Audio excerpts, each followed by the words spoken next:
ඉගෙනීමේ කියලා මොම කෙනෙක්. ඒ මාන කොට කපායක් කැඳගෙන කොට කොට තරම කැඳගෙන උඩේ තරම් රවුමඩ ගියලු. මෙන්න මෙයාගේ හොඳ මෙයාළුව හම්බුණා. ඒ තමයි දොයිතුවා. දොයිතු ඇහුවලු කොහෙදී යන්නේ? බලන්නකො යාළුවෝ මයි උඩේ කෙල්ලනේ. ඒක හදන්න දෙන්නේ අනෝමන් නනප්ලයි ගෙදර. ඉතින් දෙන්නම් උඩේ හදාගෙන වට්ටක්කේ අරන් යන්න ගියා. දැන් දෙන්න ගන්නේ පාරියම නැගලු ඉන්නේ. එතකොට නැගිටි ලොකු මොනකකේ ඉන්නවා දාගෙන යන්න ගියාලු. ඉතිනේ ඉතිමඩ කියලා උඩේ හයි තද කරගෙන ඉන්නලු. දෙවිතුන්ට උකුට අල්ලගන්න නැති නිසා අවුලේදී කොවට්ටක්කේ අමතක කරලා ඉතිනේ කකුල අල්ලගත්තලු.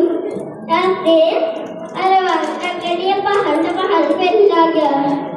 ඉතිනේ ඩොළුවේ තිබ්බ නැමිවනා උණගිට ගහන්නලු. දෙන්න හොයලා ගෙදර ගියලු.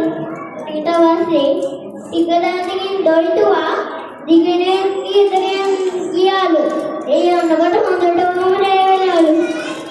දොයිතුවා රැය බලද්දී දොයිතුවට ඉන්න දිගනේට විරුව කරන ලොකුනේ පොට්ටක් අහද ගලවන අර යාගේ ඔළුවේ තිබ්බ නැතිමනව ඔවුලේ කරගෙන යනවා කියලා හඳ පින්නවලු.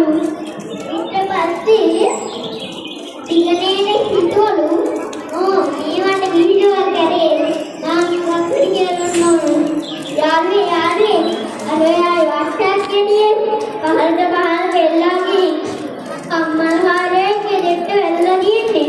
යාමා දරාගාරියනි ඒවා තීරු පපලා ආදරේ දික්කලා කියලා හඳ පින්නවලු.